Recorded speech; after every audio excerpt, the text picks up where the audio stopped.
मेरे पास 4 विकल्प है साईं, लेकिन मैं इसमें से किसे चुनूं जो मेरी बेटी के लिए सबसे बेहतर होगा। लेकिन उसके लिए आपको उन चारों लड़कों को लेकर द्वारकामाई में आना होगा। क्या संभव होगा? कल उन सबके साथ आपसे भेंट करता हूँ। और हाँ, लड़कों के आने से पहले एक आईना भिजवा दीजिएगा यहाँ। मेरा घर, मेरा परिवार, मेरा रहन सहन, साड़ी, कंगन, चूड़ी सब उनसे बेहतर है। आई जब आप जानती है तो फिर उनकी बातों को दिल से क्यों लगा रही है? क्योंकि आज मुझे एहसास हुआ कि उनके पास ऐसा कुछ है जो मेरे पास नहीं है। उसने जो कहा उसका ख्याल मुझे क्यों नहीं आया?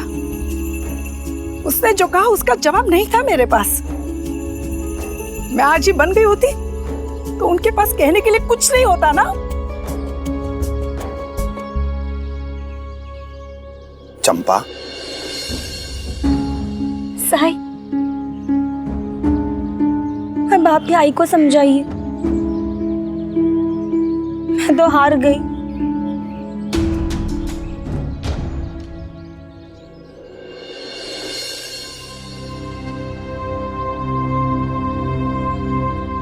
सबके सामने बोली वो, और किसी ने कोई प्रतिक्रिया नहीं की। इसका मतलब है पीठ पीछे सब मेरी बुराई करते हैं, चुगली करते हैं। और शैलेश की माँ, उसकी शादी तो भैरू के 2-3 महीने के बाद हुई थी और वो माँ बन गई। हमें पीछे रह गए। आइए आपको किसी से मिलवाता हूं। आइए मेरे साथ।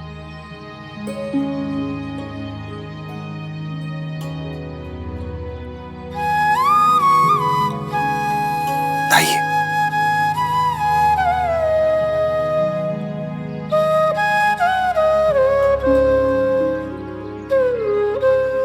बोला।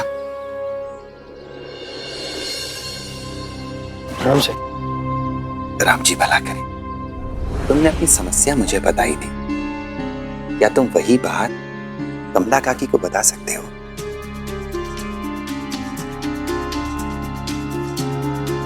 लेकिन साईं। बताओ। काकी, पहले मैं बहुत दुबला पतला था। सब लोग मेरा मखौल उड़ाते थे, ताने मारते थे। मुझे बहुत बुरा लगता था। और सच कहूं तो मैं भी हट्टा कट्टा होना चाहता था। इसलिए मैंने सभी से पूछा, साई से भी। और सभी ने मुझे कहा कि मैं संतुलित आहार लूं और धैर्य रखूं। समय आने पे सब ठीक हो जाएगा। लेकिन मुझ में धैर्य कहाँ? मैं तुरंत परिणाम पाना चाहता था। इसलिए मैं एक वैद्य के पास गया। उन्होंने मुझे एक जड़ी बूटी दी और उसका असर आपके सामने है।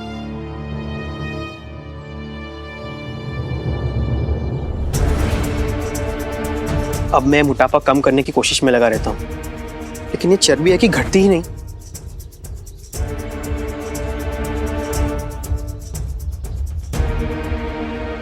वजन कम करना और भी कठिन है। बेसब्री का परिणाम अब भुगत रहा हूं मैं।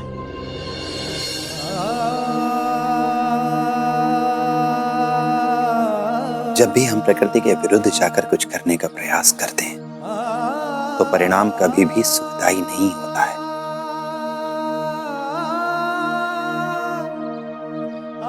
और बच्चे को जन्म देना कोई प्रतियोगिता तो नहीं है जिसमें हमेशा प्रथम आने का प्रयास किया जाए। बच्चे को जन्म देना ये तो एक नए जीवन का सृजन है, निर्माण है ये। और केवल जन्म दे देना ही काफी नहीं है। बच्चे का पालन पोषण करना, इसके लिए ये जरूरी है कि उसके माता पिता, उसके अभिभावक इस जिम्मेदारी को उठाने के लिए पूरी तरह से तैयार हो।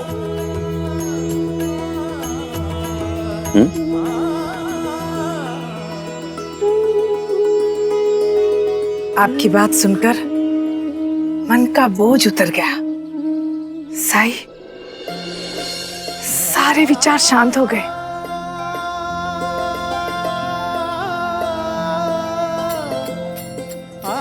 ऐसा लगता है जैसे मन एकदम शांत हो गया। साई, मैं पहले से बहुत बेहतर महसूस कर रही हूँ।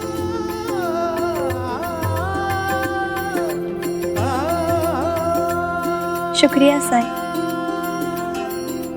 आई को समझाने के लिए और उन्हें सांत्वना देने के लिए। आई उधर सबके सामने मेरी बहुत तारीफ कर रही थी, इसलिए लोगों ने उनको ऐसा कहा। अपनी सराहना, अपने प्रेम को कभी खत्म मत होने दीजिएगा। सवाल ही पैदा नहीं होता। ये तो मेरी बेटी जैसी है। आप देखिएगा, इसे कभी ऐसा नहीं लगेगा कि ये मेरी नहीं है।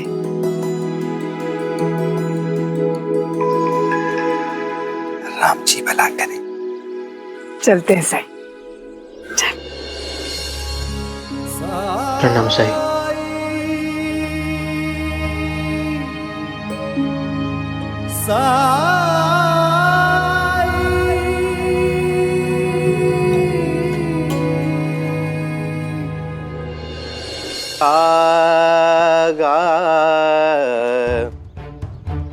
सरकार, हमेशा की तरह इस बार भी सबने पूरे पैसे दे दिए। किसी पर जोर जबरदस्ती करने की जरूरत ही नहीं पड़ी। वे अक्ल के दुश्मन, 1 साल से अधिक हो गया तुझे और अब तक समझ में नहीं आया कि सरकार जब रियाज करते हो तो सबको चुप रहना चाहिए। तो क्या महाभारत जीत गया है क्या, जो आते ही अपनी वीरता की तारीफ कर रहा है? हरिओम।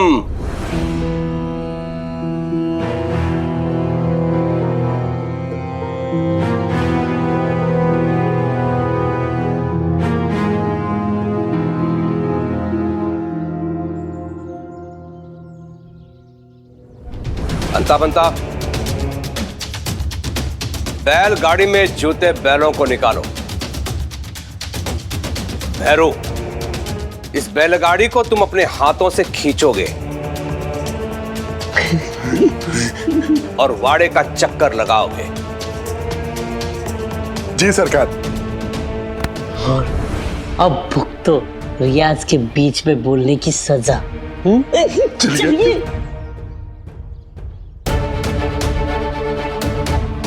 पर सरकार, जैसा कहा है वैसा करो। हरिओम।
हरिओम।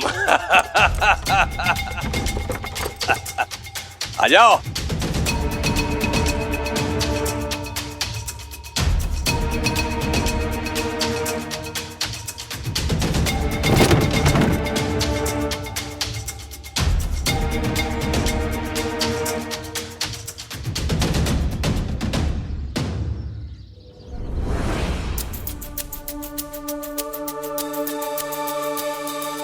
हरिओम हरिओम।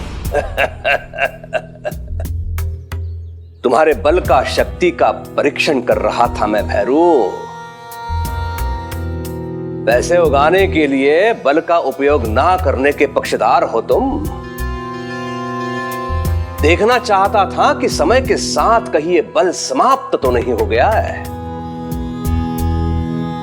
स्मरण है ना, जब तुम मेरे पास आए थे तब तुम्हें पहलवान बनना था, अपना नाम बनाना था, और वो मैं अवसर तुम्हें देने जा रहा हूं। शिरडी में कुश्ती की प्रतियोगिता आयोजित करने जा रहा हूं। हरिओम। आसपास के गांव के सभी पहलवान आएंगे, नामी गिरामी पहलवान अपने अपने गांव का प्रतिनिधित्व करेंगे, कुश्ती लड़ेंगे। और मैं चाहता हूं कि तुम अपनी शिरडी का प्रतिनिधित्व करो। शुक्रिया सरकार, आपने मुझे इस लायक समझा। मैं आपका यह एहसान जिंदगी भर नहीं भूलूंगा। जी जान लगा दूंगा, पूरी मेहनत करूंगा और ये प्रतियोगिता जीतूंगा ताकि हमारे शिरडी का नाम रोशन हो सके। हरिओम हरिओम। इस प्रतियोगिता में विजयी होने के लिए तुम्हें बहुत परिश्रम करना पड़ेगा। प्रतिबद्धता की आवश्यकता है। अपने काम के साथ साथ तुम्हें कुश्ती का भी अभ्यास करना होगा। सीधे शब्दों में तुम्हें अतिरिक्त समय निकालना होगा भैरू। हो सकता है तुम्हें घर जाने का मौका भी ना मिले। सरकार, इस दिन की मुझे वर्षों से प्रतीक्षा थी। आपने आज ये जो मौका दिया है मुझे, इसे भुनाने का पूरा प्रयास करूंगा मैं। अपने सारे सुख साधन भूल जाऊंगा मैं। हाँ, कर सकते हो तुम। वैसे भी तुम्हारे बाल बच्चे है नहीं है, कोई जिम्मेदारी भी नहीं है, कर सकते हो तुम। जाओ हरिओम। जी सरकार। और तैयारी करो कुश्ती की। मन तो कर रहा है उड़कर घर पहुंच जाओ और ये खुशखबरी आपने आई और चंपा को दो। दोनों बहुत खुश हो गए।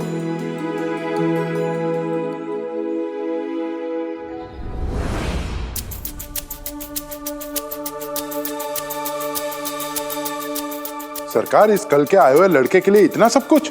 इसीलिए मैं तुम दोनों को मूर्ख कहता हूं, मूर्ख। गधे के गधे ही रहोगे तुम। इतने सालों से मेरे साथ काम कर रहे हो लेकिन कुछ नहीं सीख पाए तुम दोनों। कुलकर्णी सरकार हूं मैं, कुलकर्णी सरकार। और बिना स्वार्थ के ये कुलकर्णी सरकार कुछ नहीं करते हैं। हरिओम। शिरडी में कुश्ती की प्रतियोगिता आयोजित करने जा रहा हूं। सोचो, आसपास के गांव के पहलवान इसमें सम्मिलित होने आएंगे। इस प्रतियोगिता में सहभागी होने के लिए मैं उनसे शुल्क लूंगा तो कमाई होगी।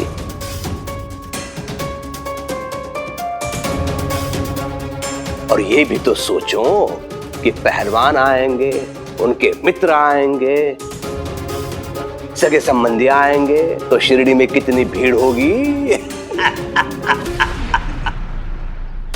शिरडी के व्यापारियों का व्यापार बढ़ेगा। हाँ? और फिर मैं उनसे अतिरिक्त कर लूंगा, फिर और कमाई होगी, है कि नहीं? अरे शिरडी का बड़ा नाम होगा। हाँ? अंग्रेज सरकार को प्रभावित करने का यह अच्छा अवसर है।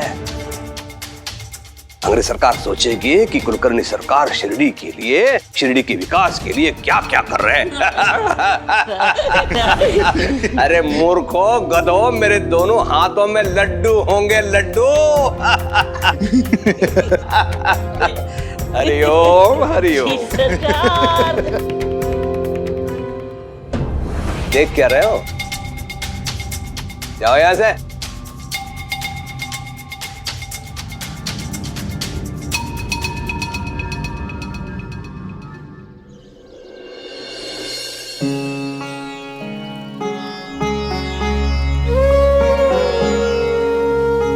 प्रणाम साई। राम जी भला करे। बड़ी देर से आपका इंतजार कर रहा हूँ।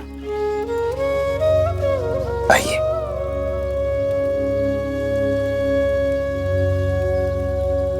बैठिए।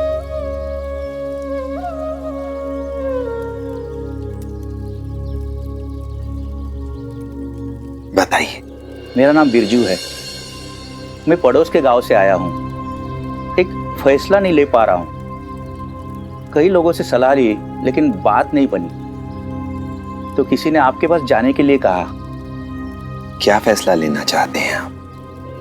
साई, भगवान ने मुझे एक बेटी दी है जिसे हमने नाजुक से पाला है। उसकी शादी की उम्र हो गई है।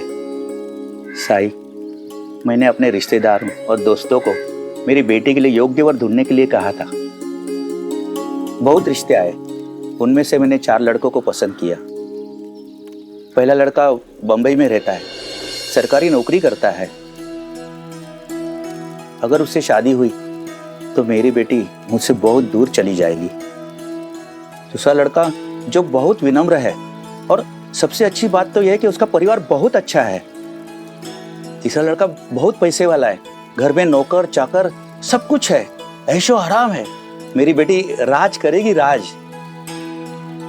और चौथा लड़का पढ़ा लिखा है, लेकिन अब तक साई उसे कोई ढंग की नौकरी नहीं है। मुझे ये लड़का तो ठीक ठाक ही लगा, कुछ खास नहीं।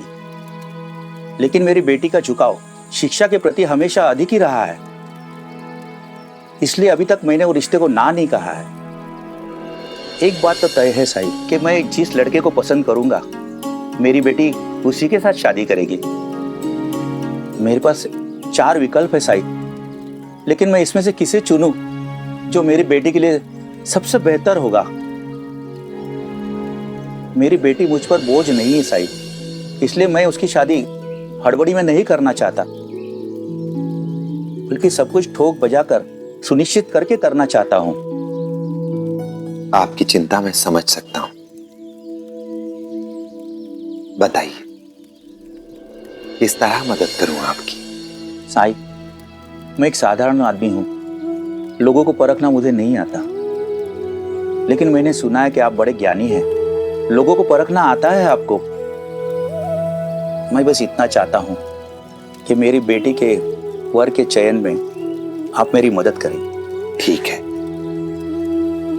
मैं आपकी मदद करूंगा, लेकिन उसके लिए आपको उन 4 लड़कों को लेकर यहां द्वारका माई में आना होगा।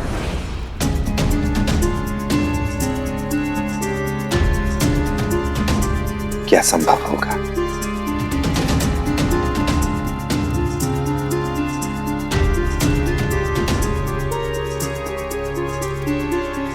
साई, 4 को एक साथ? मैं एक वर को दूसरे वर के बारे में कैसे बता सकता हूं?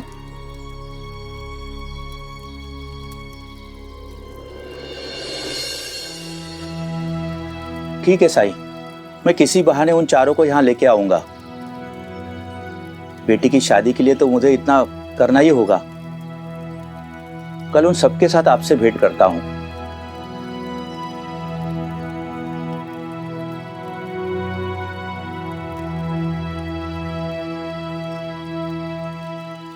और हां,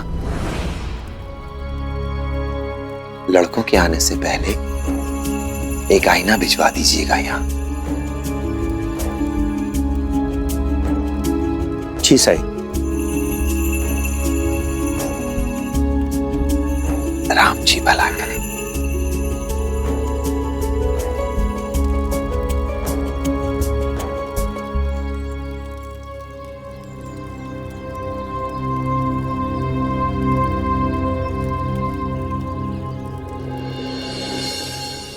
मन में साई के क्या है कौन जान पाए। ओम साई ओम साई ओम साई ओम साई ओम। अरे, जाते वक्त मैं दरवाजा बंद करना भूल गई थी।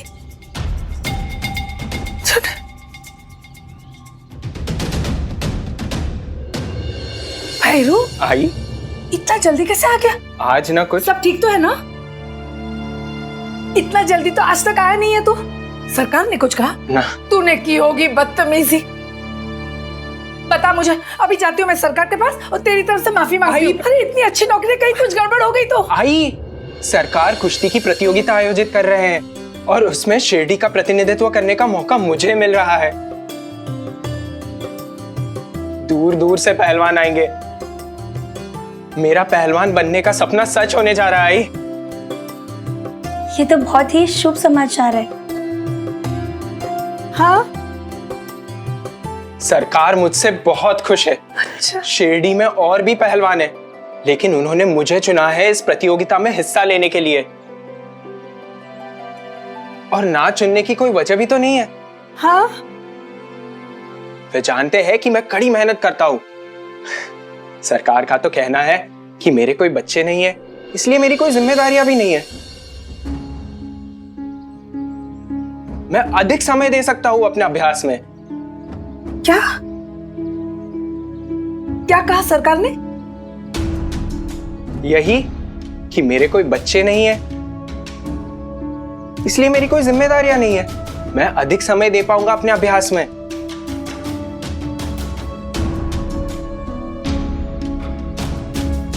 अच्छा आई, अब मैं चलता हूं।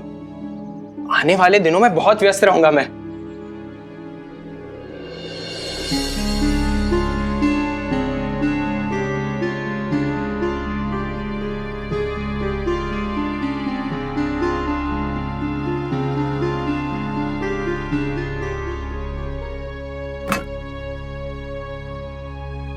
आई, आप फिर सोचने लगी?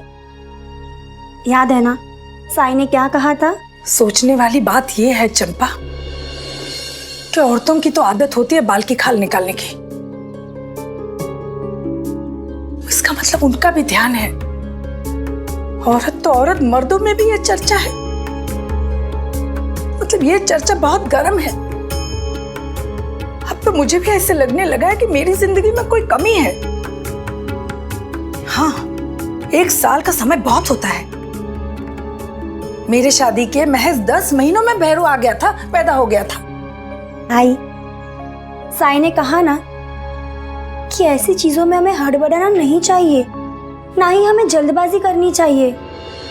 लेकिन क्या पता कहीं कोई समस्या हो तो उसे तो हम ठीक कर सकते हैं ना। ये पड़ोस के गांव में एक वैद्य जी को मैं पहचानती थी। बहुत सारी बेऔलाद औरतें उनके पास आती थी। अब फिर मैंने देखा है वो औरतों को गर्भवती होते हुए और एकदम स्वस्थ बालक को जन्म देते हुए। तू चल मेरे साथ उनके पास, पड़ोस के गांव के हैं। भगवान न करे अगर तेरे में कोई कमी निकली तो इस गांव में किसी को पता भी नहीं चलेगा ना।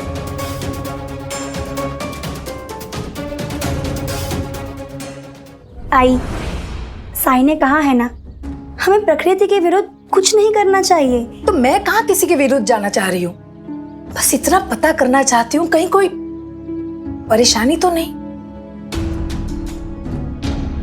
चंपा, मैंने आज तक तुझे बेटी की तरह रखा है, कभी कोई परेशानी नहीं दी। सब कुछ दिया है तुझे, हर एक चीज। मुझे इतनी सी चीज नहीं देगी? नहीं नहीं आई, मैं चलूंगी, बिल्कुल चलूंगी। बस कल ही जाएंगे हम वैद्य जी के पास। हाँ? बस चल।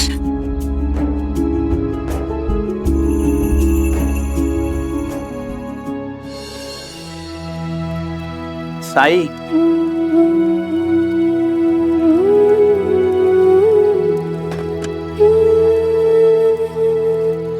प्रणाम साई, मैं आ गया। राम जी भला करे। साई,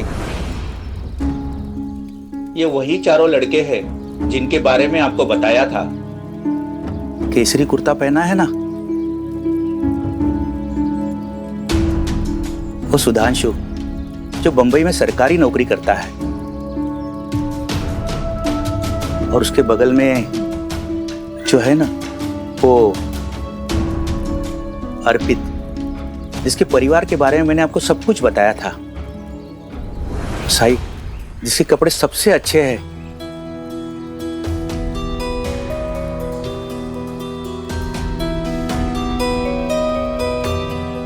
वो गौतम, उसके पिता का सबसे बड़ा कारोबार है, जमीन जायदाद है गांव में, बड़ी आलीशान कोठी है।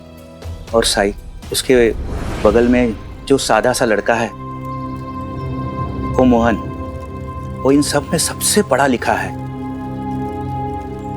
उच्च शिक्षा की है उसने बंबई से, लेकिन अभी वो ऐसा ही है। आप चारों का द्वारका माई में स्वागत है। आप मुझे यहाँ क्यों लाए हैं? क्योंकि ये कन्या के पिता हैं, अपनी बेटी के भविष्य को लेकर चिंतित पिता,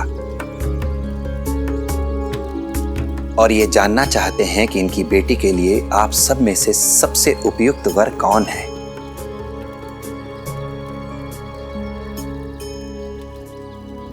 हे भगवान, साई ने सब क्यों बता दिया? मैंने सोचा था कि साई चारों लड़कों को देखकर, उनसे मिलकर कुछ सवाल जवाब पूछकर कोई फैसला लेंगे और मुझे बता देंगे, लेकिन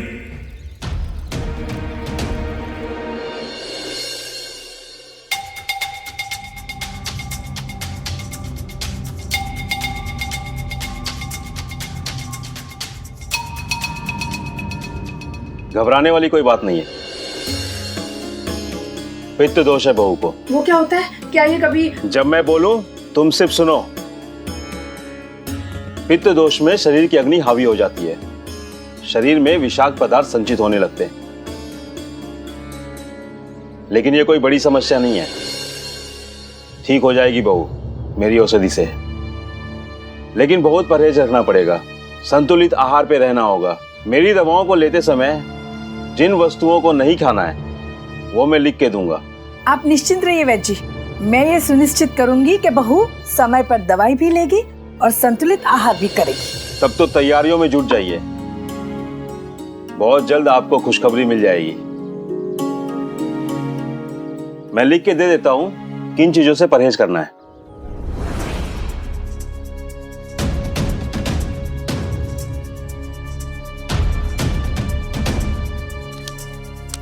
इन चीजों से परहेज करना है।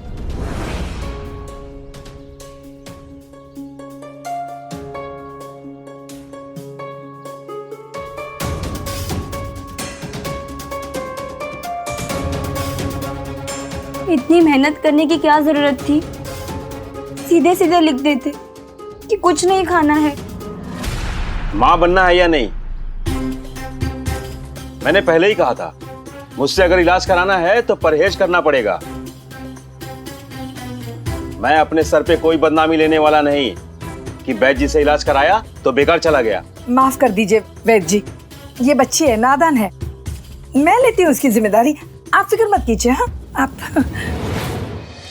क्या समझ रखा है आपने मुझे? तीनों लड़कों के साथ मेरी परीक्षा लेना चाहते हैं? मैं कोई परीक्षा नहीं देने वाला। अरे अच्छी खासी सरकारी नौकरी है, रोज 4 रिश्ते आते हैं मेरे लिए, समझ गए? रखिए अपनी बेटी अपने पास।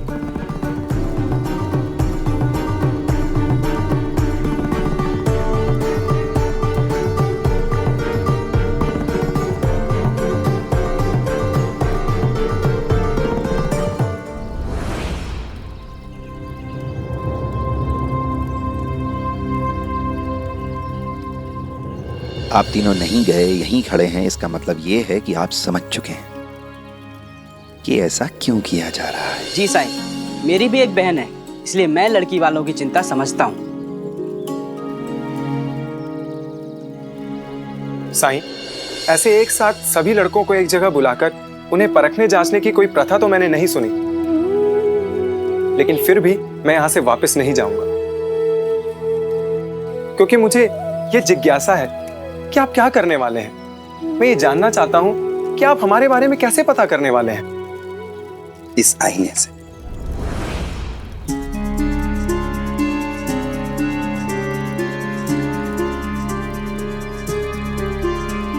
आईने से? ये कोई साधारण आईना नहीं है, केवल साफ दिल इंसान ही इसमें अपनी सही छवि देख सकता है। वो इंसान जिसका दिल साफ ना हो, जो दोषों से मुक्त ना हो, अपने दोषों के कारण उसे इसमें अपनी छवि विकृत ही दिखाई देगी।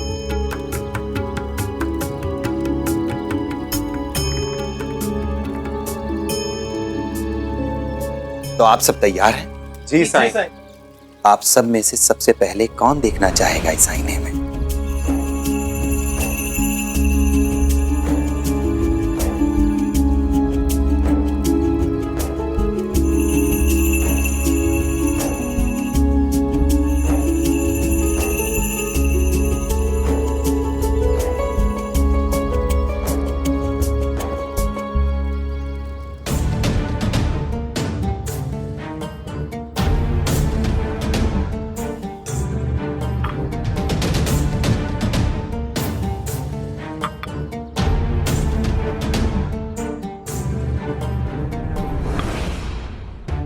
मैं एक काढ़ा दे रहा हूं, हिमालय की जड़ी बूटियों से बना है।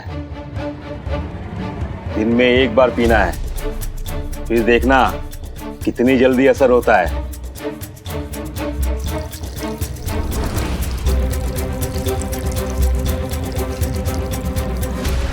इतनी भयानक बदबू, पता नहीं कैसे पीऊंगी इसे। ये लीजिए। मैं ये जानना चाहता हूँ कि आप हमारे बारे में कैसे पता करने वाले हैं? इस आईने से।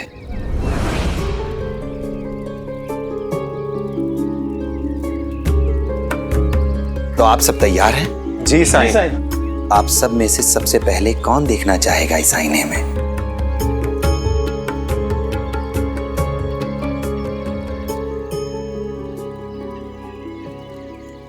जी मैं। सब बकवास है। मुझे तो लगता है साईं हमारे आत्मविश्वास को परख रहे हैं और कुछ नहीं।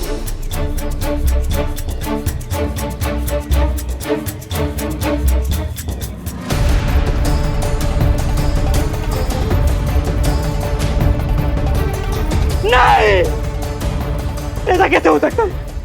ये चीखा क्यों? आईने में इसका प्रतिबिंब बिल्कुल ठीक नजर आ रहा है।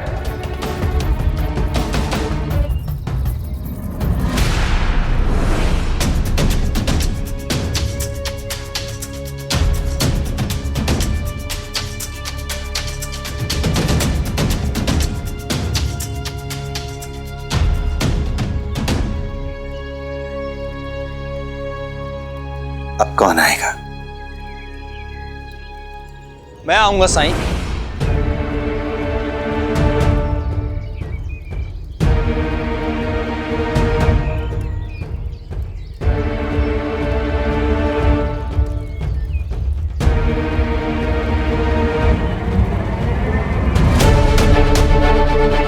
टूट रहे हैं सब। ये भी ऐसा नहीं हो सकता। साईं,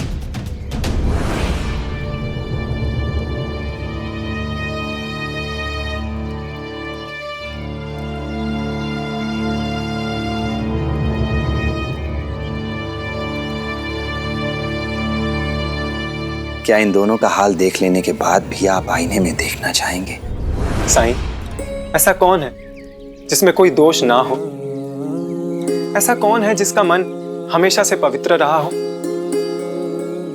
किसी साधारण मनुष्य के लिए यह संभव ही नहीं, और मैं जानता हूं कि ये बात आप भी जानते हैं। फिर ये परीक्षा क्यों? इससे क्या हासिल होगा?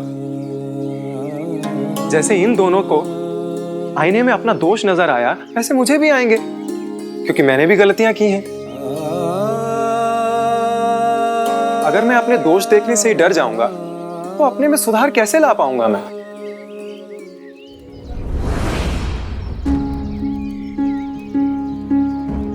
जब इसे विश्वास है कि इसका चेहरा विकृत दिखाई देगा, तो आके देखने का क्या मतलब?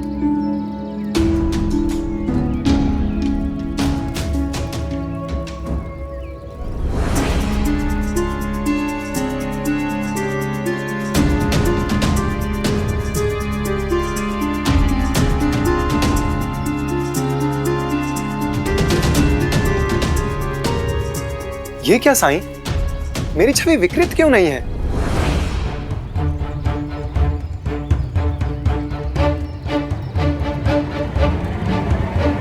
ऐसा कैसे हो सकता है साईं? जबकि इस मोहन ने खुद स्वीकार किया है कि इसने कई गलतियां की हैं। हाँ, उस हिसाब से तो इसका चेहरा भी विकृत दिखाई देना चाहिए था। किसी का भी चेहरा विकृत नहीं था। ना ही ये जादू या आईना है। इसे तो आज ही सुबह मैंने अपने घर से साई के पास भिजवाया था। साईं, ये सब क्या है? साईं, क्या आप हमसे झूठ बोल रहे हैं? नहीं,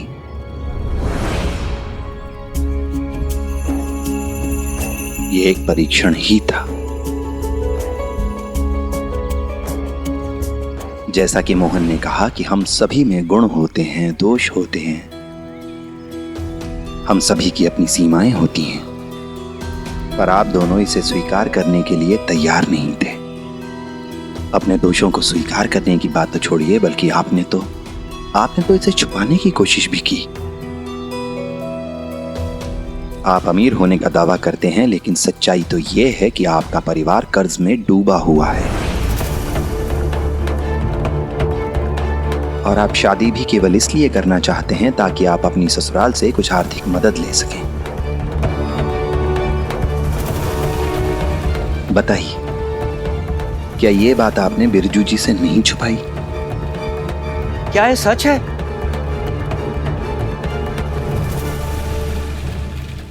और क्या कहा था आपने? अर्पित बहुत विनम्र है, जबकि सच्चाई तो ये है कि धन कमाने की चाह में ये इतना खो गए हैं कि अपने माता पिता का भी ध्यान नहीं रखते हैं। ये महीनों महीनों अपने घर नहीं जाते हैं, और जब घर जाते हैं तो केवल पैसे लेने के लिए, धन उगाही करने के लिए, अपनी जमीन बेचने के लिए। वो माँ बाप जिन्होंने अपना पूरा जीवन झोंक दिया अपने बच्चे को सफल बनाने के लिए, कामयाब बनाने के लिए। जो बच्चा अपने ऐसे माँ बाप का ध्यान नहीं रख सकता, उनसे प्रेम नहीं कर सकता, वो आपकी बेटी का ध्यान क्या रखेगा भला? बल्कि इन्हें तो अपनी गलती का एहसास भी नहीं है। अर्पित को तो ये लगता है कि इसके माता पिता की संपत्ति पर, उनके धन पर इनका जन्म सिद्ध अधिकार है। साई, आपके हिसाब से तो सभी गलत है। मोहन की बात से मैं भी सहमत हूं कि सभी ने अपने जीवन में कोई ना कोई गलती की है। अगर ऐसी बात है तो मेरी बेटी जिंदगी भर कुंवारी रह जाएगी। बिरजू जी, आपके सवाल में ही आपका जवाब भी छिपा है। अपनी गलती को स्वीकार करना परिपक्वता की निशानी है। अहंकार से मुक्त व्यक्ति की पहचान है ये। अर्पित और गौतम, इन्होंने अपनी गलतियों को, अपनी कमियों को स्वीकार नहीं किया, केवल मोहन ने किया है। क्या हुआ अगर यह गलती करता है तो? अगर गलती करता है तो उसे स्वीकार करता है, उससे सबक लेता है, खुद को सुधारता भी है। कोई बात नहीं अगर आज उसके पास नौकरी नहीं है तो, पर उसके पास सबसे महत्वपूर्ण शिक्षा और उससे भी महत्वपूर्ण चरित्र है। और नेक व्यक्ति में यही तो देखा जाता है बस। इसलिए आपकी बेटी के लिए मोहन से उपयुक्त वर और कोई नहीं है दूसरा।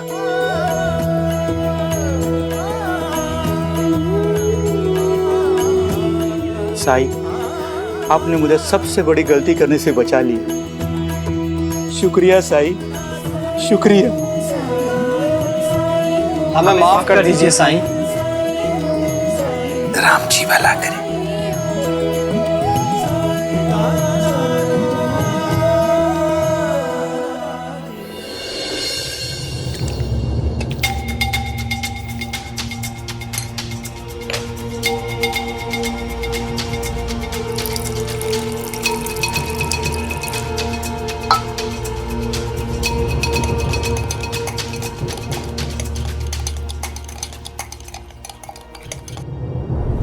आई, ले जाने से पहले एक बार बता तो देती।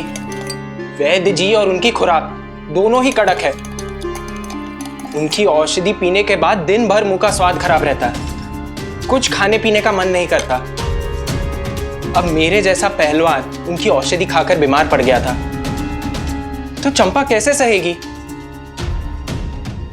और डरा मेरी बच्ची को तू।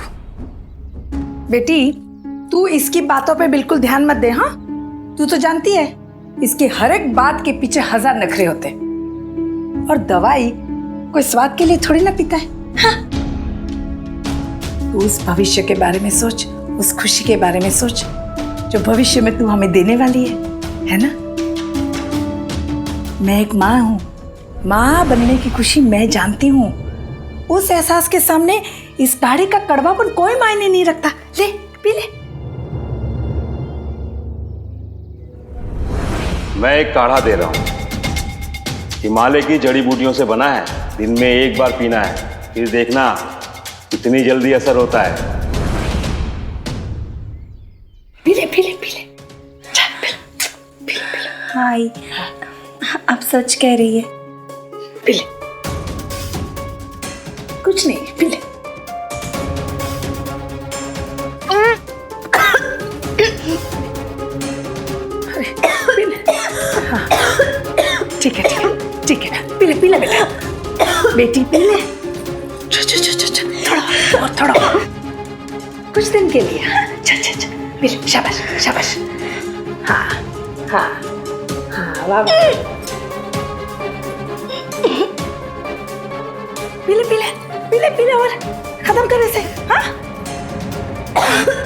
अरे अब बस कीजिए आई। हाँ, बस आज की खुराक पूरी हो गई। शाबाश।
चंपा, क्या हुआ तुम्हें? हाँ बैठो। तबीयत ठीक है तुम्हारी?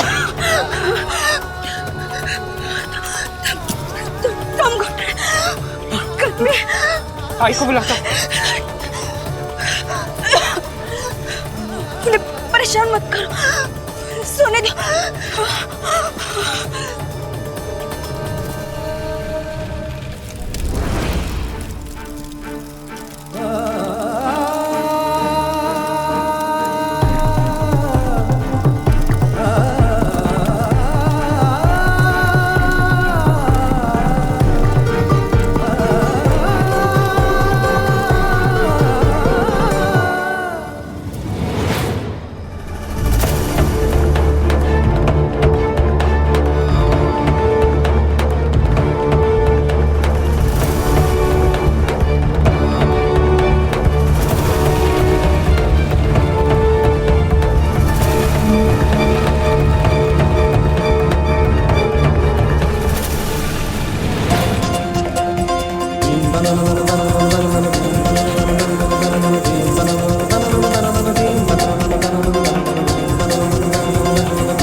मुझे लगता है तुम्हें औषधि की जरूरत है।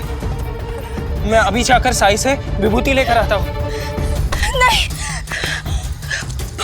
बहुत रात हो चुकी, साई सो रहे होंगे।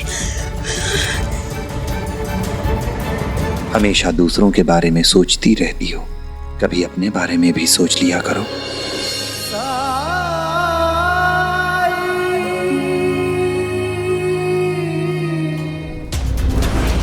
साई, आप यहाँ? आपको कैसे पता चला?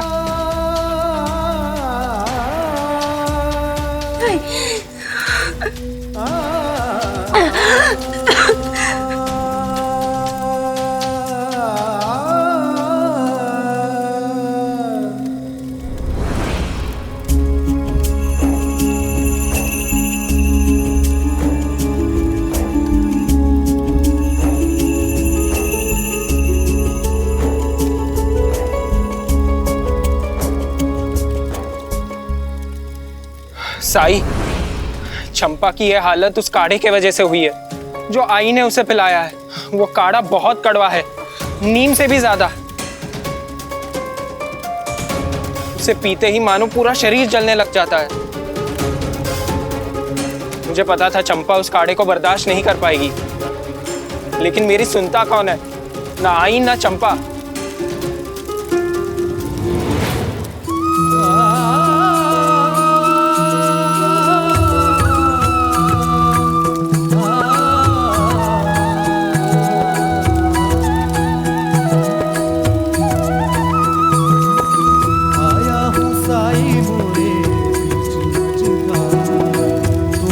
लगा दो साई थाम ले हाथ में साई मोरी पतवार, मोरे साई मोरे दाता मोरे तारणहार। परम ज्ञान का भरते अंजन अलख निरंजन साईया। अज्ञान तिमिर से घिरा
ये लो चंपा, पानी पियो।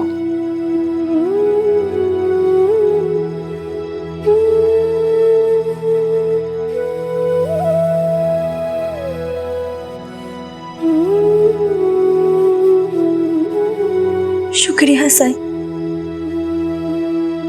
मुझे लगा अभी मैं मर जाऊंगी।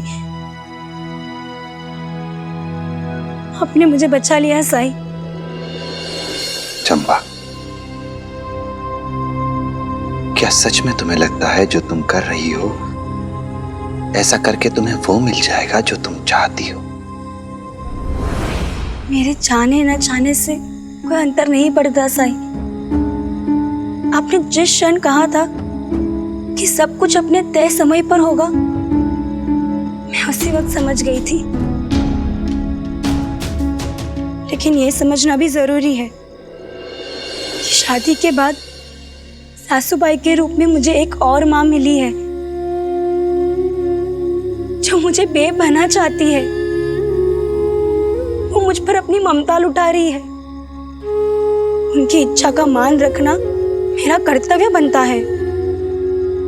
उनकी खुशी के लिए अगर मुझे थोड़ा कष्ट सहना भी पड़े तो मैं हंस के सह लूंगी, क्योंकि मुझे अपने से ज्यादा आप पर विश्वास है साईं। आपके होते हुए मुझे कभी किसी बात की चिंता करने की जरूरत नहीं है। घुमा फिरा कर कह दिया ना कि तुम अपनी तबीयत खराब कर लोगी, लेकिन वो काढ़ा पीना नहीं छोड़ोगी। सास और बहू दोनों ही जिद्दी है। साई, मुझे तो इसकी फिक्र हो रही है। आप मेरी चिंता मत कीजिए, आई और साई मेरे साथ है। आप अपने भविष्य की चिंता कीजिए, कुश्ती प्रतियोगिता की तैयारी कीजिए। वैसे भी पहली बार काढ़ा पीने में थोड़ी तकलीफ हुई, धीरे धीरे आदत पड़ जाएगी। चंपा, क्या ये तुम्हारा अंतिम निर्णय है? जी साई। तो फिर एक बात याद रखना, जो राह तुमने चुनी है वो तुम्हारे लिए आसान नहीं होगी, पर श्रद्धा और सबूरी रखने से मुश्किल राह को भी पार किया जा सकता है। जी साई।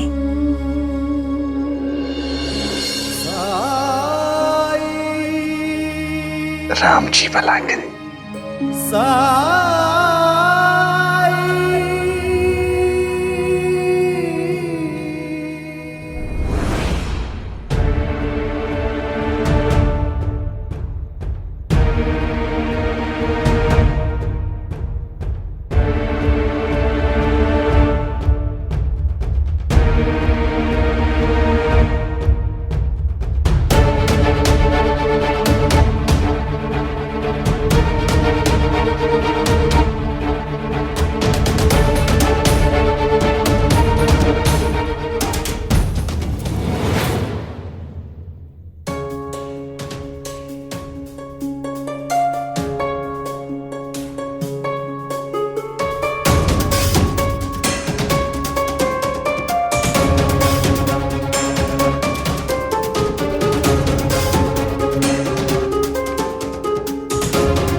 लगाओ और बल लगाओ भैरो, लगाओ। लगा। अरे और जोर लगा। अरे दाव लगा, दाव लगा। अरे क्या कर रहा है?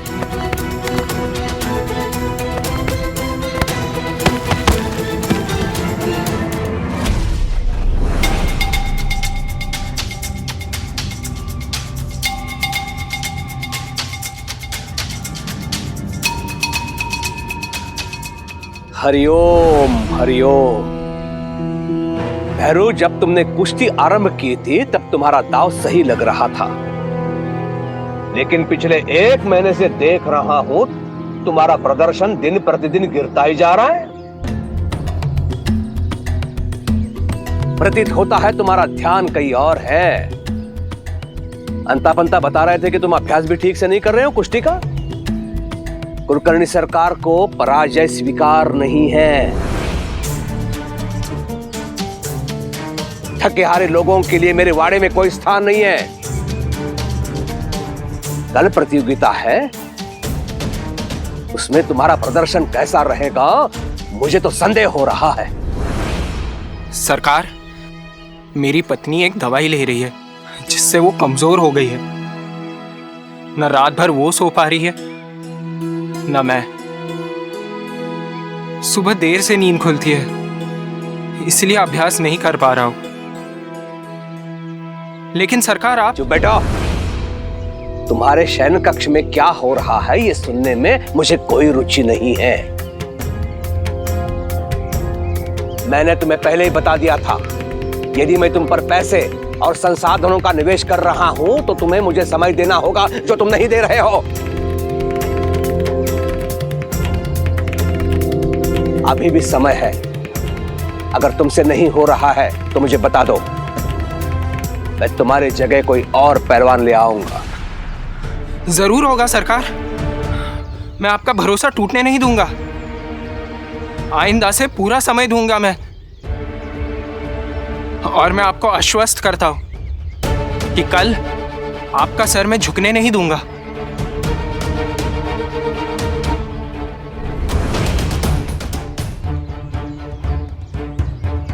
और यदि हार गए तो ये कुलकर्णी सरकार तुम्हारी पहलवानी भुला देंगे। हरिओम।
ये क्या है? भिक्षा मांगने का पात्र।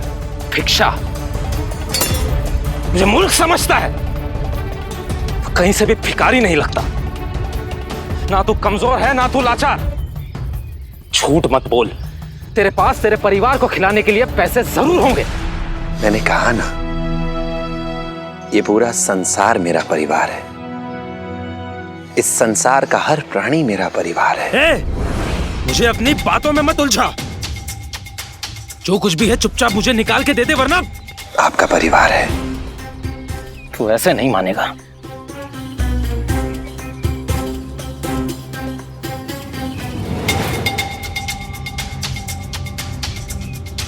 तो सचमुच भिखारी निकला। भिखारी मैंने अपना समय बर्बाद किया। निकल यहां से।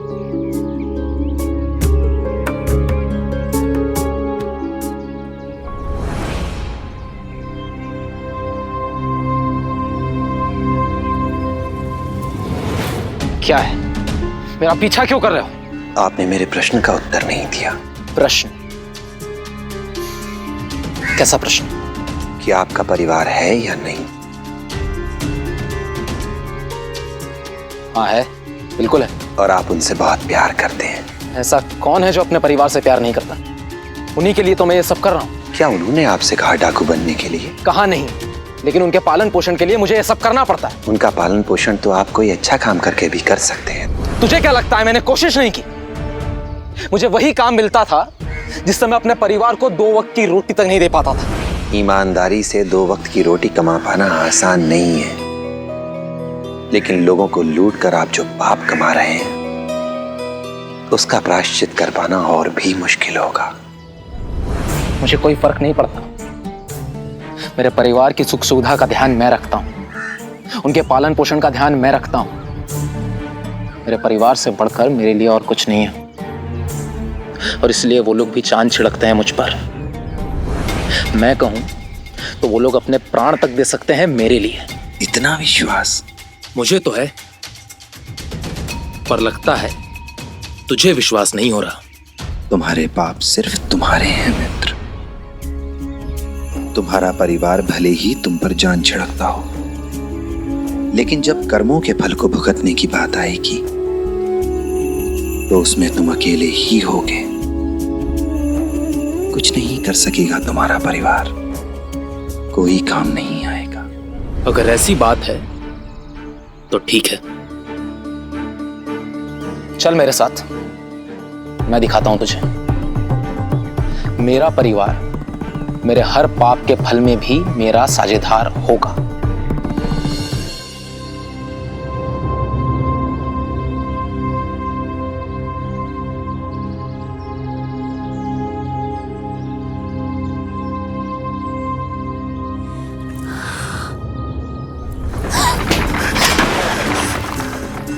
चंपा, तू ठीक तो है ना? बैठ इधर, बैठ, आजा। ठीक तो है ना तू? हाँ जिप्री, मैं ठीक हूँ। बहुत कमजोर हो गई है। तू बैठ इधर, मैं कर रही हूँ, बैठ।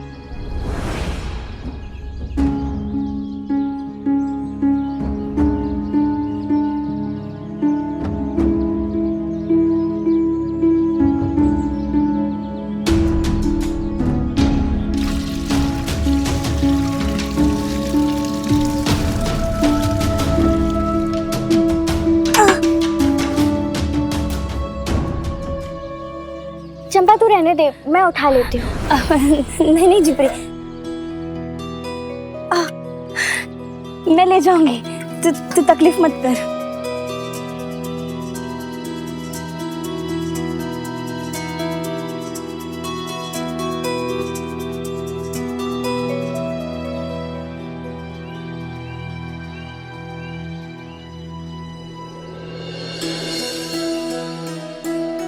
चंपा, मैं तेरे लिए कुछ लाई हूँ, मैं तुझे बताना ही भूल गई। आ बैठ, बैठ।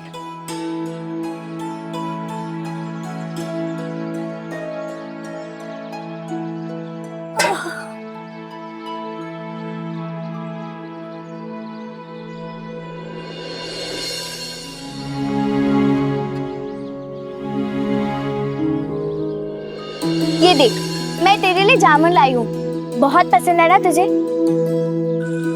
खा ले, थोड़ी ताकत भी आ जाएगी।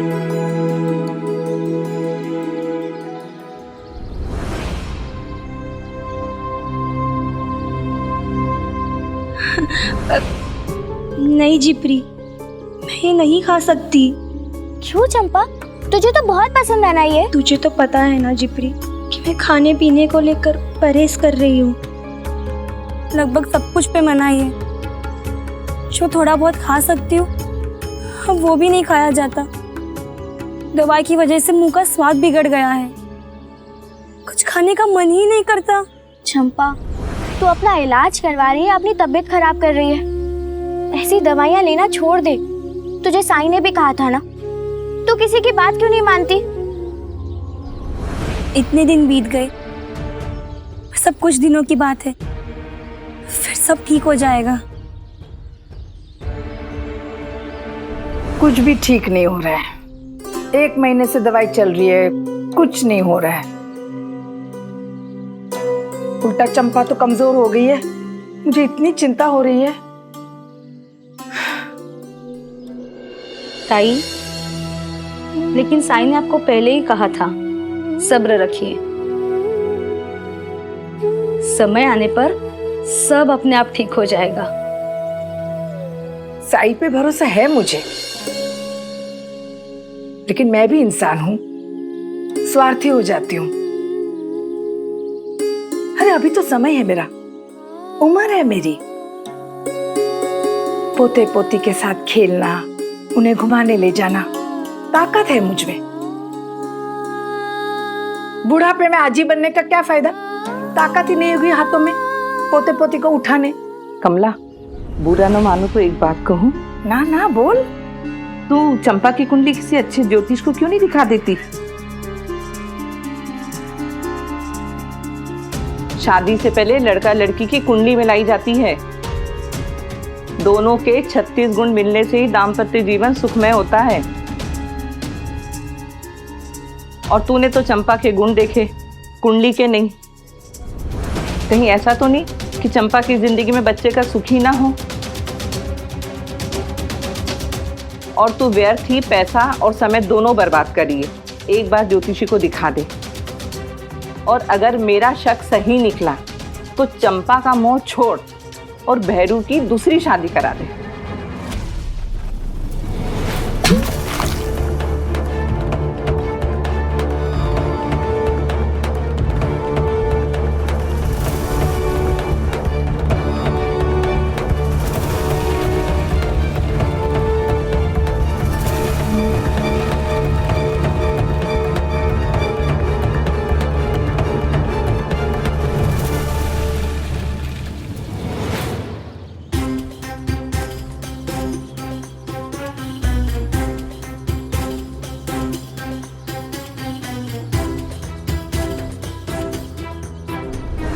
फकीर है ना तू, इसलिए मुझे यकीन है कोई देखभाल नहीं करता होगा तेरी, किसी को भी फिक्र नहीं होती होगी तेरी।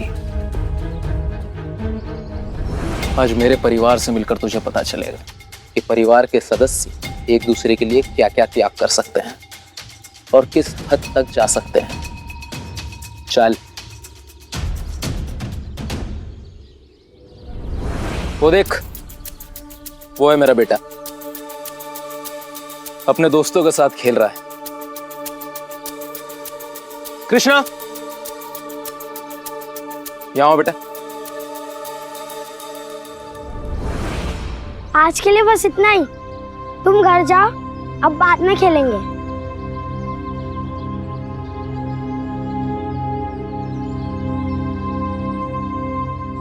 ये कौन है बाबा?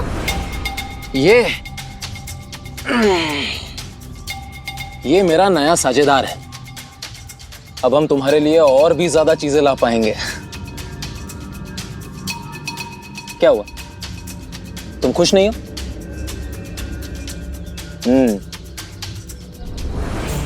मैं और मेरा नया साझेदार अभी तुम्हारे बारे में ही बात कर रहे थे। मैं इसे बता रहा था कि तुम मुझसे बहुत प्यार करते हो, पर इसे मेरी बात पे विश्वास ही नहीं है। पूछ जो तू पूछना चाहता है इससे। मेरे पास आओ कृष्णा।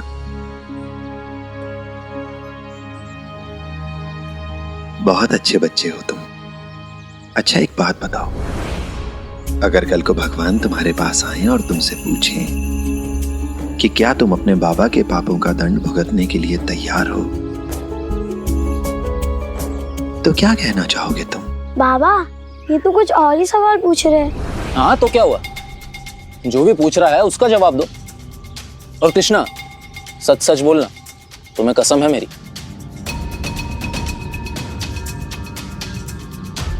पापों का दंड? आज ही ने बताया था मुझे एक बार, पापियों को नरक मिलता है और वहाँ खौलते तेल में पापियों को फेंका जाता है, कांटों के बिस्तर पे सोना पड़ता है। बाबा, मुझे पता है कि आप घर चलाने के लिए चोरी लूटपाट करते हैं। मुझे अपने दोस्तों को भी बताने से डर लगता है कि आप क्या काम करते हैं, क्योंकि मुझे डर है कि वो आपकी सच्चाई जान गए तो मुझसे बात नहीं करेंगे। अब घर जाओ।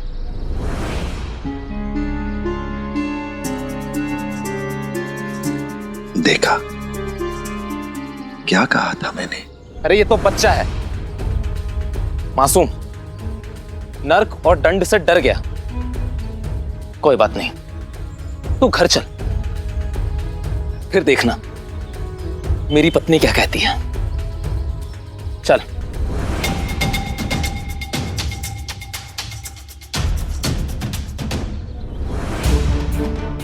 बस, अब मेरी बहू के बारे में मैं एक भी शब्द आगे नहीं सुन सकती।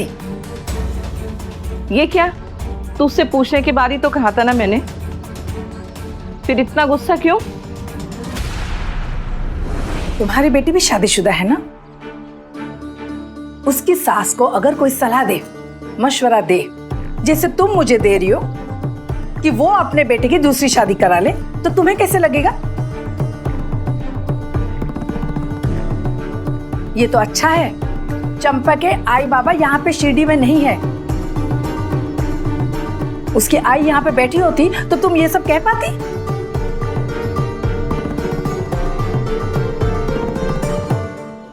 मेरी बहू सर्वगुण संपन्न है, उसमें कोई दोष हो ही नहीं सकता।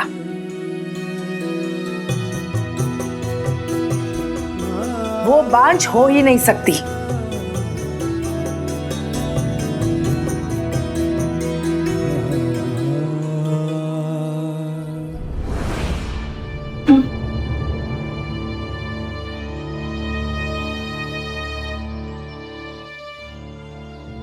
अरे चंपा, लगता है तूने उसकी सारी बातें सुन ली। बुरा मत मान बेटी। देखा कैसे मैंने उसे चुप करा दिया। मेरी बहू के खिलाफ एक शब्द भी बोलने की इजाजत नहीं है किसी को।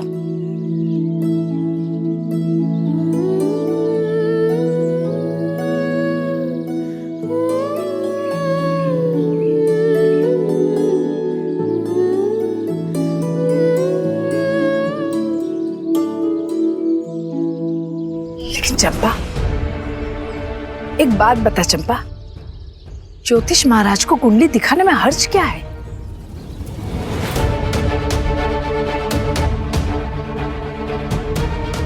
लेकिन कमला ताई, अभी तो आपने कुछ और ही कहा था क्या? अरे तो मैं कौन सा मेरे बहरू की दूसरी शादी के लिए कह रही हूँ। 1 महीना हो गया, कोई परिणाम नहीं आया है। कुंडली में अगर कोई दोष हुआ भी तो उसका निवारण हो जाएगा ना। ज्योतिष महाराज सब ठीक कर देंगे, चंपा को भी तसल्ली हो जाएगी और दवाई भी साथ में चलती रहेगी। सही कह रही हूँ ना मैं? चलेगी मेरे साथ?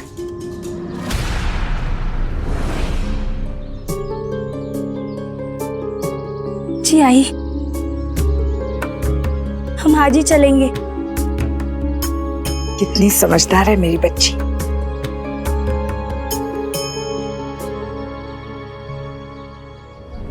क्या आप वाकई में सच सच जानना चाहते हैं? हाँ, बिल्कुल सच जानना चाहता हूँ। तो फिर सच ये है कि मेरे लिए इससे खुशी की बात और कोई नहीं होगी कि आप बुरा काम छोड़ दें। क्या कहा तुमने? तुम ऐसा कैसे कह सकती हो? क्या तुम वो सब भूल गई जो मैंने सिर्फ तुम्हारे लिए किया? ये धन दौलत, ये सब कैसे भूल सकती हो तुम? जरा देखो खुद को, मेरे दिए सोने से लदी हो तुम। मुझे सब याद है, लेकिन ये मेरी मजबूरी है, क्योंकि आपने मेरे बाबा से झूठ कहा था कि आप किसान हैं, और शादी के बाद सच पता चलने पर मैं और कर भी क्या सकती थी। मैंने इसी जिंदगी को अपनी किस्मत मान लिया, क्योंकि आप जैसे भी हैं, मुझे आप ही के साथ रहना है। अगर आप ईमानदारी की जिंदगी जीते तो मैं इन गहनों के बिना भी ज्यादा खुश रह सकती थी। रूखा सूखा खाते, लेकिन रोज इस डर से तो नहीं मरते। मेरा सुहाग घर से बाहर गया तो है, लेकिन वापस आएगा या नहीं, मैं तो इसी कोशिश में लगी रहती हूँ कि कहीं मेरा कृष्णा भी आपकी राह पर न चला जाए। लेकिन जहां बात आपके कर्म फल भुगतने की है तो माफ कीजिएगा, वो मैं अपने सर कभी नहीं लेना चाहूंगी, क्योंकि आप जो करते हैं वो आपकी अपनी इच्छा से करते हैं।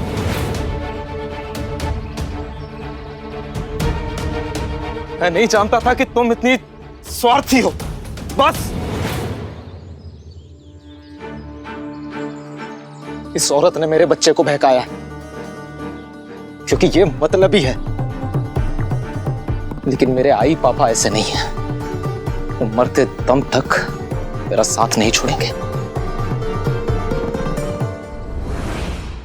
तो मुझे बताइए, मैंने जो भी पाप आप लोगों के भरण पोषण के लिए किए हैं, क्या आप लोग मेरे उन पाप का दंड भुगतेंगे?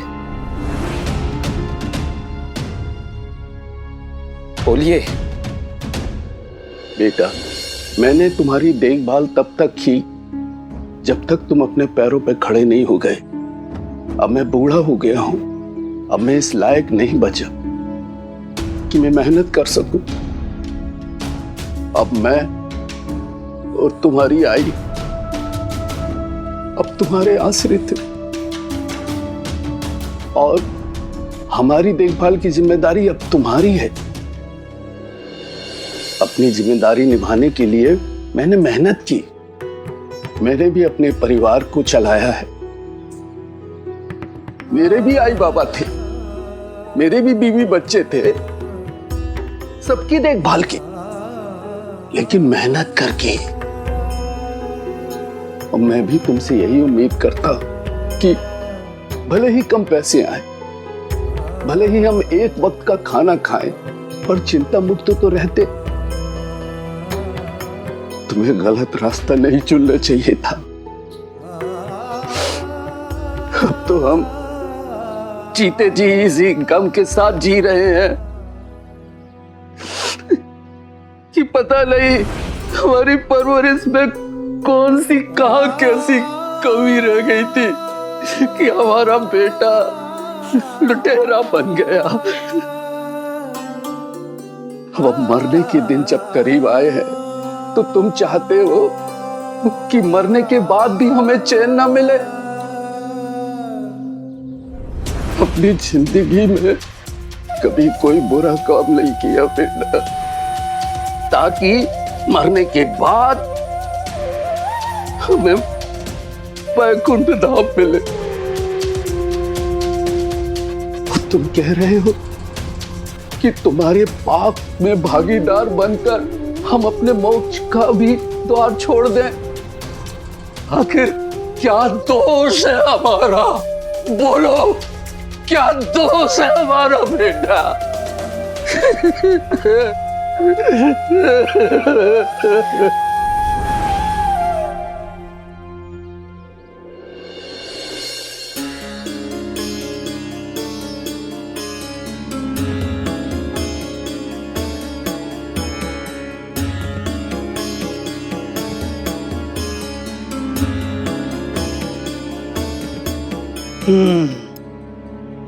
दोष कुंडली में है,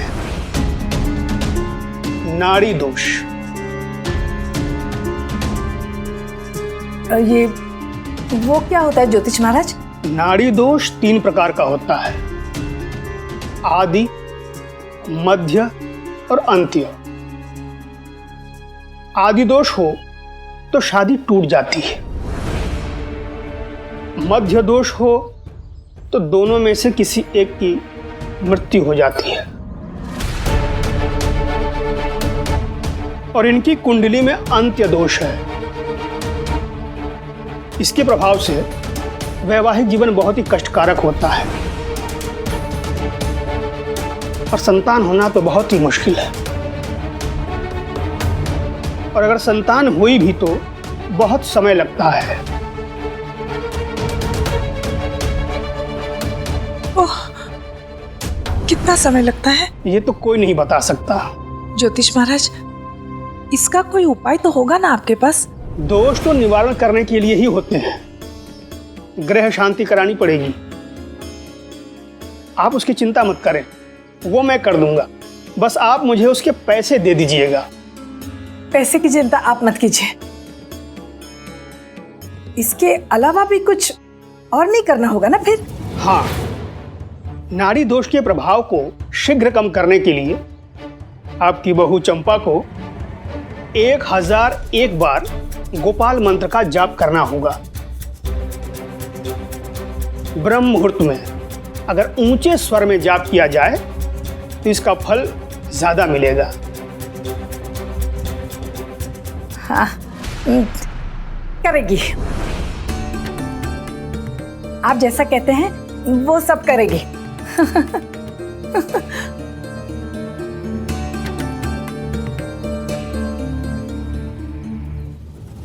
ताड़े की वजह से रात को नींद नहीं आती भी है तो तीसरे पैर, और ये कह रहे चौथे पैर ही मुझे जगना होगा और जोर जोर से जाप करना होगा। ऐसे तो मेरे पति की नींद खराब हो जाएगी। मेरे साथ वो भी जगे होते हैं, अगर वो पूरी रात नहीं सो पाए तो कुश्ती कैसे लड़ेंगे?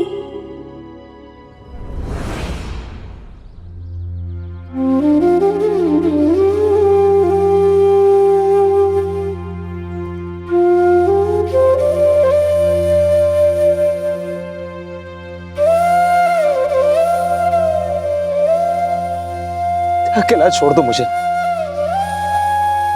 चले जाओ यहां से।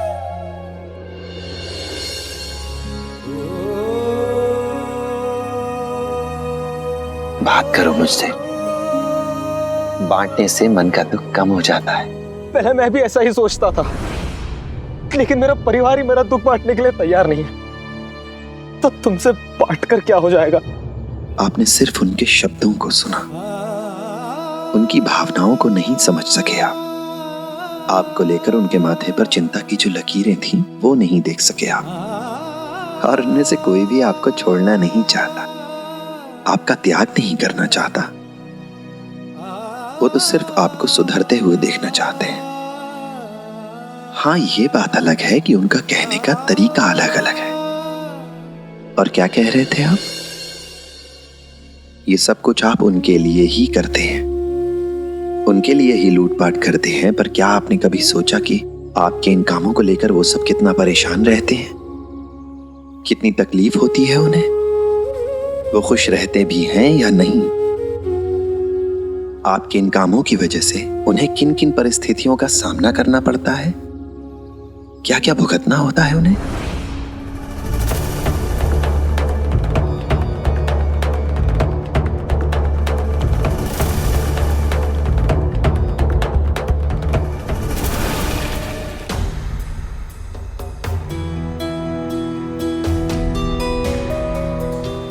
बाबूजी,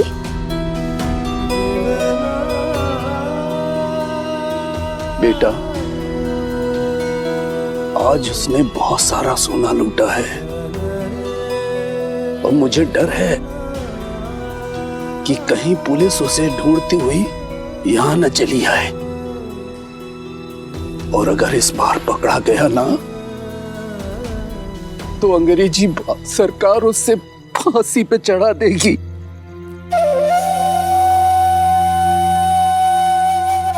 इतना ठीक से नहीं सो पाता बाबूजी, ना ही इनकी चिंता में खाना खा पाता है। अब क्या होगा?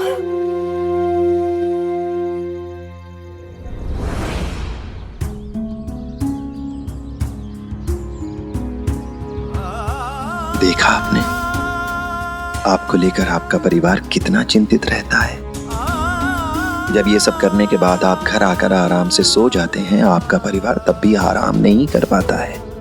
चैन की नींद नहीं आती उन्हें। हर समय उनके दिमाग में ये विचार दौड़ता रहता है कि पता नहीं कब अंग्रेज सरकार के सिपाही आएंगे और आपको गिरफ्तार कर लेंगे। और जब तक आप घर नहीं लौटते, आपके घर वालों को ये डर रहता है कि कहीं आपको कुछ हो तो नहीं गया। इतना प्यार करने वाले परिवार से केवल इसलिए नाराज हैं क्योंकि उन्होंने आपके पापों के दंड को भुगतने से इनकार कर दिया। जबकि सच तो ये है कि वो आपके पापों का दंड रोज भुगतते हैं, हर दिन, हर पल। आखिर उनकी सबूरी की भी एक सीमा है। सच में मुझे पता नहीं था कि वो लोग इतने दुखी हैं। एक बात बताओ तो, क्या मुझ जैसे लुटेरे को सुधरने का एक मौका नहीं मिल सकता? बोलो।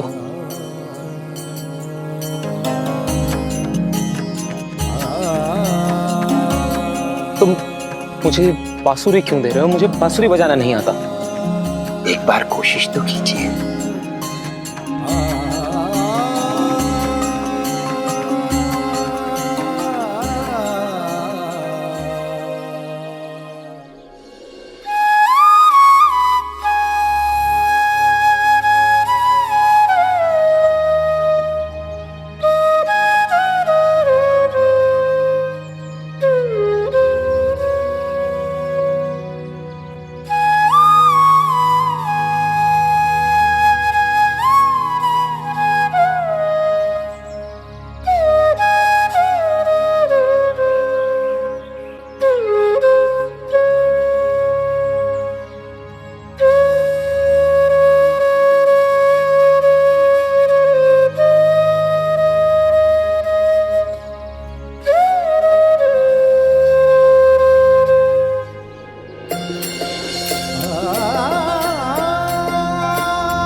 बांसुरी सच में मैं बजा रहा था, पर ये कैसे हो सकता है?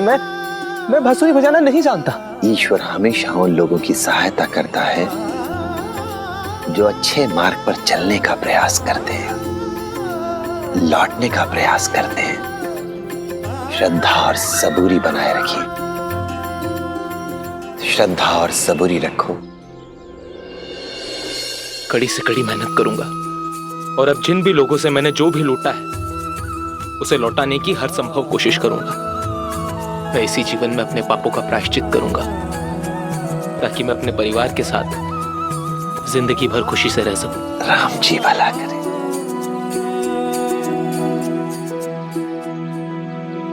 सुनो, तुमने मुझे नया जीवन दिया। ना तो मैं तुम्हें जानता हूं ना तुम्हारे नाम को, लेकिन जाते जाते इतना तो बता दो, तुम हो कौन? लोग मुझे साई कहते हैं। साई?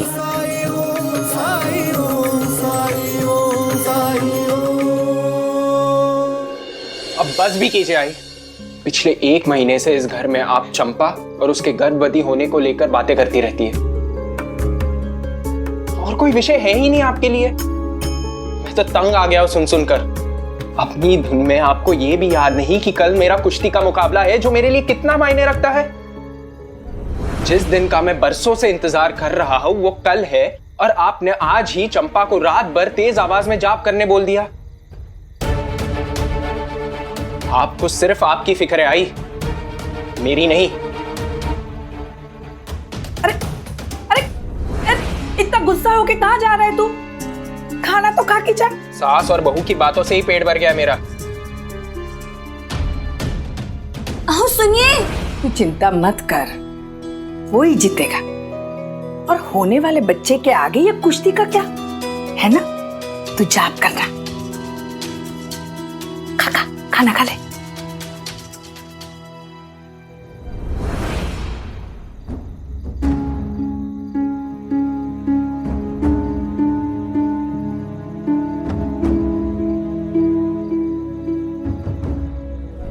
अगर तुमसे नहीं हो रहा है तो मुझे बता दो, मैं तुम्हारी जगह कोई और पहलवान ले आऊंगा।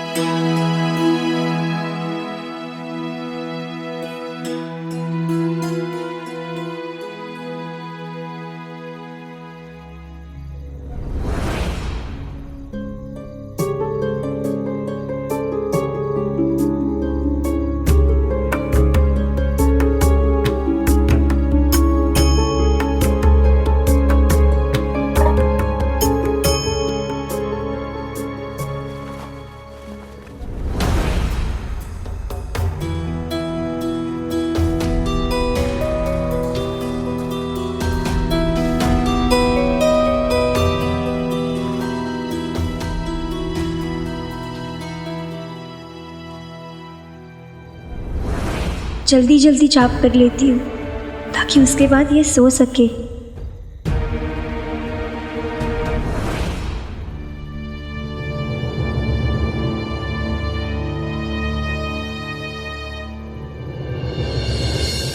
ओम देवकी सुत गोविंद वासुदेव जगतपते देहि मे तनयम कृष्ण त्वाहम शरणम गते। ओम देवकी सुत गोविंद वासुदेव जगतपते देहि मे तनयम कृष्ण त्वाहम शरणम गते। ओम देवकी सुत गोविंद वासुदेव जगतपते।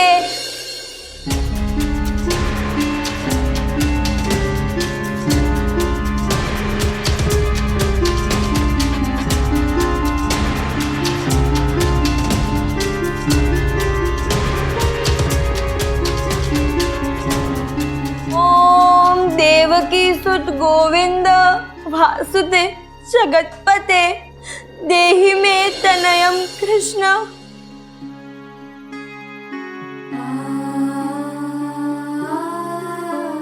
साईं, मेरी मदद कीजिए।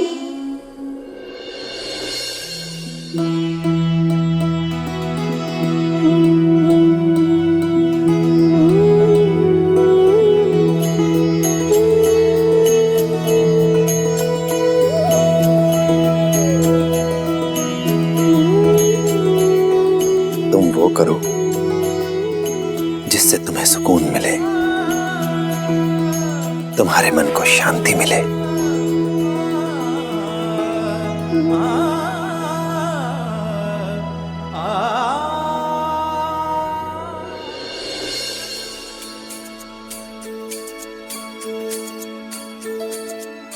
देवकी सुत गोविंदा वासुदेव जगत्पते, देवकी सुत गोविंदा वासुदेव जगत्पते, देहि मे तनयं कृष्ण त्वां शरणं गते।